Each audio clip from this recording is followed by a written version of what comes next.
선거구 획정 기준안이 국회를 통과했습니다. 순천을 제외한 광주 전남 지역의 선거구를 현행으로 유지하는 방안인데요.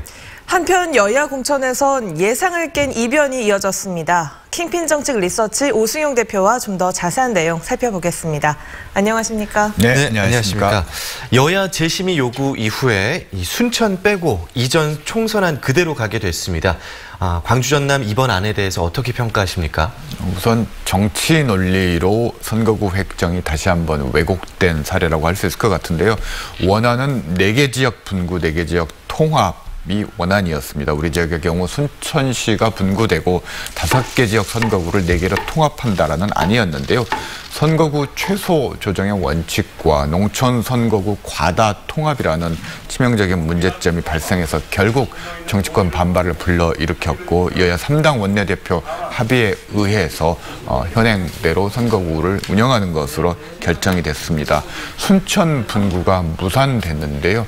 인구 등가성에 입각해서 표의 등가성을 인구 비례에 입각해서 표의 등가성을 확보한다는 선거구 획정의 기본 원칙이 다시 한번 무너진 대표적인 사례인 것 같습니다. 네, 이렇게 분구가 백지화된 순천은 해룡면을 다른 선거구에다 붙이면서 반발이 있는 것 같습니다. 전략공천 얘기도 나오는 것 같던데요. 네, 순천 시민만 피해를 봤다라고 얘기를 할 수 있을 것 같은데요. 28만 3천 명인데 상한선이 27만 8천 명입니다. 이 문제를 해결하기 위해서 해룡면을 인근 광양 선거구에 떼어서 억지로 붙이는 그런 결정을 했는데요. 그래서 순천, 광양, 곡선, 구례, 갑을 선거구로 현행 선거구가 나누어졌습니다. 이 지역의 민주당은 전략공천을 이미 결정을 했고요.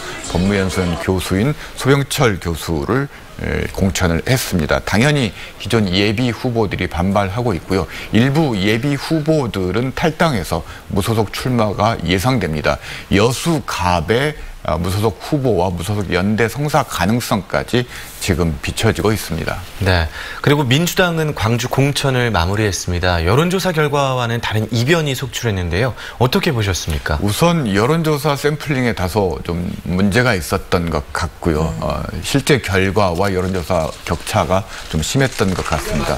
또 한 가지 문제는 방송사와 여론조사 기관의 여론조사는 일반 시민 100% 여론조사를 통해서 발표하는 것임에 반해서 민주당 경선은 권리당은 50%와 여론조사 50%의 평균값으로 내는 것이기 때문에 애초에 결과가 좀 다를 수 있었는데 이런 부분들을 충분히 공지하지 않았던 것이 다들 일반 시민들에게 혼란을 좀 일으켰던 것 같습니다.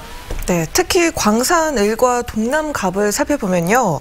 정치 신인들이 재선 구청장 출신을 상대로 승리를 했는데 어떻게 이런 결과가 나왔다고 보십니까? 경선 룰에 의한 효과라고 할 수 있을 것 같은데요. 권리당원 50%가 실제로 우리가 표로 느끼는 것 이상으로 민주당 후보 경선 과정에서 큰 역할을 한다라는 겁니다. 권리당원 투표에서 한 번, 그리고 여론조사 과정에서 다시 한 번 할 수 있는 여지가 열려있기 때문에 이런 결과가 나타났던 것 같고요. 또 현행 구청장이 통제하고 있는 권리당원들도 중간에서 많이 캐스팅보트 역할을 했던 것 같습니다. 신인 가산점도 영향을 미쳤던 것 같습니다. 네, 그렇군요.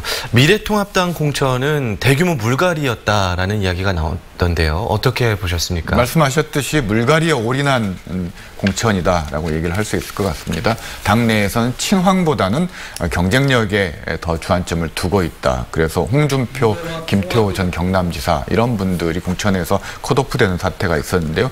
친박 김재원 의원 같은 경우도 공천에서 배제되고 있는 상황입니다. 교체 비율이 37%에 이르고 있는데요. 컷오프 20명 그리고 불출마가 24명에 이르고 있습니다. 다만 박근혜 전 대통령 서신으로 미래통합당의 이런 혁신 노력들이 도로 새누리당으로 가고 있는 부분들은 아쉬운 것 같습니다. 네, 지금까지 킹핀 정책 리서치 오승용 대표였습니다. 오늘 말씀 고맙습니다. 네, 고맙습니다. 감사합니다.